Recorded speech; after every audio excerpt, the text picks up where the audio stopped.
এখান থেকে দেখতে পাবেন না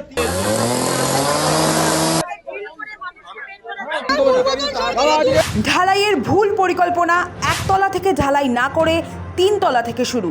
এই ভুল পরিকল্পনাতেই তারাতলায় বিপর্যয়। তারাতলায় নির্মীয়মান চায়ের গুদাম ভেঙে পড়ার ভয়াবহ ঘটনার 24 ঘন্টাও কাটেনি। তার মধ্যেই এই দুর্ঘটনার প্রাথমিক কারণ সামনে এলো। সেই প্রাথমিক রিপোর্টে ধরা পড়ল পরিকল্পনার ত্রুটি। নিম্নমানের নির্মাণ সামগ্রী তো বটেই, তার থেকেও বড় বিষয় অবৈজ্ঞানিক ঢালাই পরিকল্পনার জেরেই তাসের ঘরের মতো ধসে পড়েছে ওই বিশালাকার পরিকাঠামো। তা কার্যত স্পষ্ট। কলকাতা পুর নিগমের কাছে যে রিপোর্ট জমা পড়েছে সেখান থেকে দেখা যাচ্ছে 2025 সালের ফেব্রুয়ারি মাসে এই 54 কাঠা জমির উপরে নির্মাণ নকশা অনুমোদন হয়। রিপোর্টে বলা হয়েছে গুদামে তিনতলা কাঠামো তৈরি হয়ে গিয়েছিল। নিয়ম অনুযায়ী একতলা থেকে ঢালাই দিতে হয়, কিন্তু ত্রুটিপূর্ণ পরিকল্পনা অনুযায়ী তিনতলা থেকে ঢালাই দেওয়ার কাজ শুরু হয়। সেই ভার রাখতে পারেনি নির্মাণ কাঠামো। স্বাভাবিকভাবেই তিনতলার সেই কয়েক টন ভারী কংক্রিটের ওজনকে ধরে রাখার মতো ক্ষমতা নিচের নড়বড়ে লোহার কাঠামোর ছিল না। আর সেই কারণেই বুধবার দুপুরে বিকট শব্দে ভেঙে পড়ে 5 তলার এই পুরো কাঠামোটি।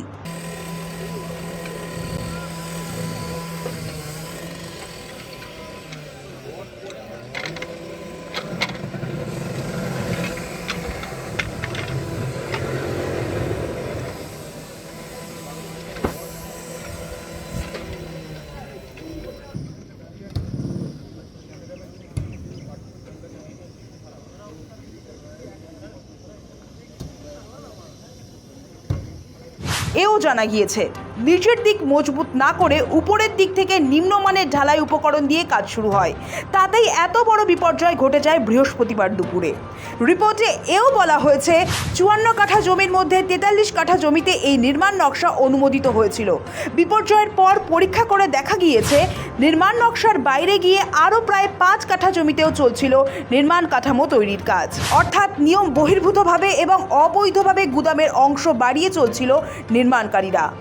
বৃহস্পতিবার রাত 8:30 নাগাদ যে রিপোর্ট বিল্ডিং বিভাগের তরফে জমা পড়েছে সেখানে বলা হয়েছে নির্মাণ নকশায় কোনো রকম ত্রুটি ছিল না, যে কারণে অনুমোদন দেওয়ার ক্ষেত্রে সমস্যা হয়নি, কিন্তু গাফিলতি ছিল নজরদারিতে। তবে এক্ষেত্রে বিল্ডিং বিভাগের পর্যাপ্ত কর্মী না থাকার কারণে এই ধরনের নির্মাণের উপরে নজরদারির ক্ষেত্রে সমস্যা তৈরি হচ্ছে। এদিকে তারাতলার এই ভয়াবহ বিপর্যয়ের পর বিগত তৃণমূল চালিত পুর বোর্ডের উদাসীনতা ও নজরদারির অভাব নিয়ে যখন রাজ্য জুড়ে তীব্র ক্ষোভ তৈরি হয়েছে, ঠিক তখনই এই নিয়ে নিজের সমস্ত দায় কার্যত ঝেড়ে ফেলেন কলকাতা পুরসভার প্রাক্তন মেয়র ফিরহাদ হাকিম। বুধবার ফিরহাদ হাকিম সব দায় এড়িয়ে গিয়ে বলেন তিনি জানতেন না কে বিল্ডিং করেছে, কে ঠিকা পেয়েছে, কি ঠিকাদার, কারা করে, এ নিয়ে কোনো আইডিয়া নেই। এই প্ল্যানের অনুমতি দেওয়া হয় পুরসভা থেকে।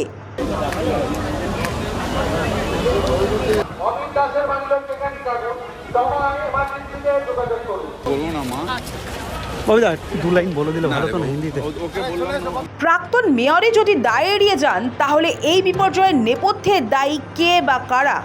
এলাকায় কিন্তু কান পাতলে শোনা যাচ্ছে স্থানীয় কাউন্সিলর আনোয়ার খানের নাম। অভিযোগ, নিম্নমানের সামগ্রী দিয়ে দুর্বল ভিতে তৈরি হচ্ছিল গোডাউনটি। লোহার বিমের কাঠামোর ওপর কংক্রিটের ঢালাই করতে গিয়ে বিপর্যয়। তিনি কলকাতা বন্দরের বিধায়ক তথা প্রাক্তন মেয়র ফিরহাদ হাকিম ঘনিষ্ঠ। অভিযোগ উঠছে 80 নম্বর ওয়ার্ডের কাউন্সিলর আনোয়ার খানের মদতেই নিম্নমানের সামগ্রী দিয়ে কাজ হয় বলে অভিযোগ। জানা যাচ্ছে ব্রেস ব্রিজের কাছে কলকাতা বন্দর কর্তৃপক্ষের 6689 বর্গমিটার জমিটি 30 বছরের জন্য লিজে নিয়েছিল বেহেরা ব্রাদার্স। লিজের মেয়াদ শুরু হয় 2024 সালের অগস্ট থেকে। জানা গিয়েছে 2024 সালের 1 আগস্ট বন্দর কর্তৃপক্ষের সঙ্গে মেসার্স বেহেরা ব্রাদার্সের চুক্তি হয়। এরপর অয়েল ট্রেডার্সকে দেওয়া হয় নির্মাণের দায়িত্ব।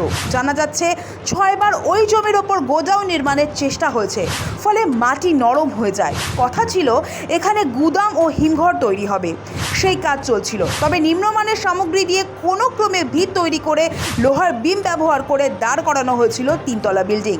বুধবার বিপর্যয়ের সময় ঢালাই চলছিল 2 তলা ও 3 তলায়। সে সময়ই ঘটে যায় বিপর্যয়। ফলে ফিরহাদ হাকিম যতই দায় এড়িয়ে যাওয়ার চেষ্টা করুক না কেন, দায় যে এড়িয়ে গিয়ে কেউ পার পাবেন না তা কার্যত স্পষ্ট করে দিয়েছে শুভেন্দু অধিকারী সরকার। সৌভিক সান্যালের রিপোর্ট, সময় কলকাতা।